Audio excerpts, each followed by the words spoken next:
Olá, queridos, sejam bem-vindos ao canal Igreja Hoje. Eu sou o professor Gilson de Matos e para mim é um privilégio ter você para juntos meditarmos na Bíblia Sagrada, a Palavra de Deus. Por falar em Bíblia, vamos a ela então. O tema de hoje é os riscos do orgulho e o texto bíblico base está em 1 Pedro, capítulo 5, versículo 5, onde o nosso querido apóstolo diz-nos o seguinte: rogo igualmente aos jovens, sede sujeitos aos anciãos, e também sujeitem-se uns aos outros, e revesti-vos de humildade. Por quê? Porque Deus resiste ao soberbo, mas dá graça ao humilde. No século XIX, na história do Japão, tem um fato interessante que nos ilustra a questão do orgulho, da arrogância, da prepotência, embora seja apenas uma ilustração da natureza. Jigoro Kano, o criador do judô, ele começou a observar que quando nevava, as árvores da sua cidade recebiam a neve e na medida que os galhos ficavam saturados de neve, eles se quebravam. O galho sucumbia com o peso da neve. Mas tinha outras árvores que não acontecia exatamente isso. Na medida que a neve ia se sobrepondo sobre o galho, este galho se curvava. E quando ele se curvava, ele se libertava da neve. A neve ia para o chão e o galho voltava a se erguer. A Bíblia nos traz um ensino no capítulo 29 de Provérbios, dizendo-nos o seguinte: aquele que muitas vezes é repreendido e endurece a sua cerviz, será quebrado sem que haja cura. Muito interessante estes exemplos, tanto da natureza como da Bíblia Sagrada. Vamos a um fato histórico relatado agora também pela Bíblia e também por historiadores como, por exemplo, o grego Heródoto. A Bíblia fala de Senaqueribe, no livro de Isaías fala sobre ele, no livro de Crônicas e também no livro de Reis.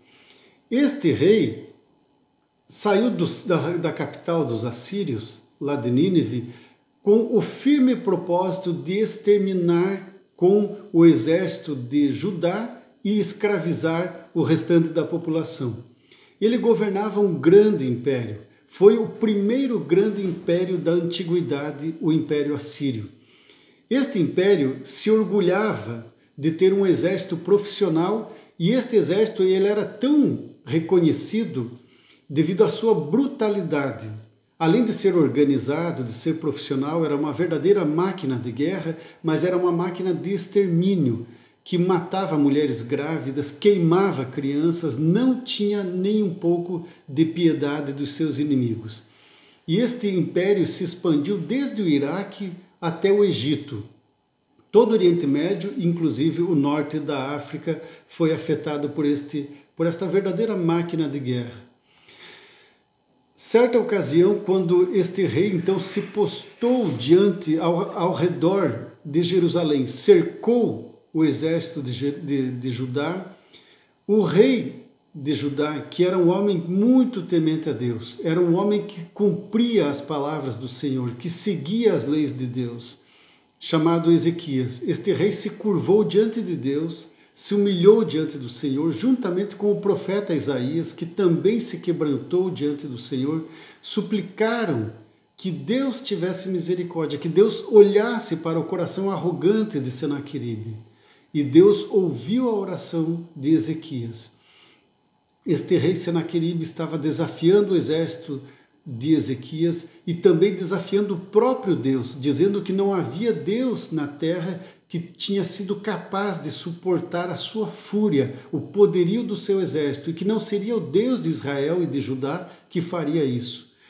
E numa noite Deus enviou o anjo da morte e 185 mil soldados, numa única noite, foram exterminados, foram abatidos. Este rei, assombrado com tal atitude, retornou humilhado para Nínive. E lá, quando foi oferecer um holocausto, um sacrifício ao seu Deus, à sua divindade, os seus filhos o assassinaram. Vejam, queridos, a Bíblia sempre está nos advertindo.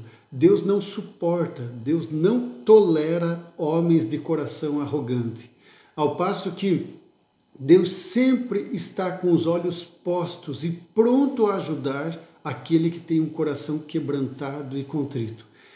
No livro de Salmo, capítulo 51, versículo 17, a Bíblia relata exatamente isso, que é um coração quebrantado e contrito, Deus jamais despreza. Portanto, querido, fiquemos atentos às advertências da Bíblia Sagrada. Assim como Judá foi salvo, até mesmo o reino do Egito, que não tinha nada a ver diretamente com o povo de Deus, também foi salvo.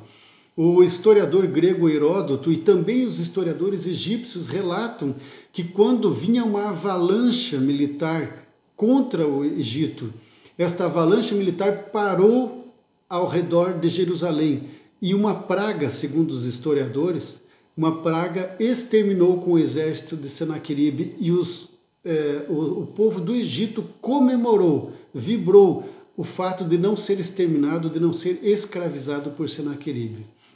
Então, quando você se humilha diante de Deus, quando eu me humilho diante do Senhor, não somente eu, mas até as pessoas que estão perto de mim são beneficiadas pela minha atitude. Ao passo que se eu for orgulhoso, for arrogante, aqueles que estão sob minha zona de influência também sofrerão as consequências do orgulho e da arrogância.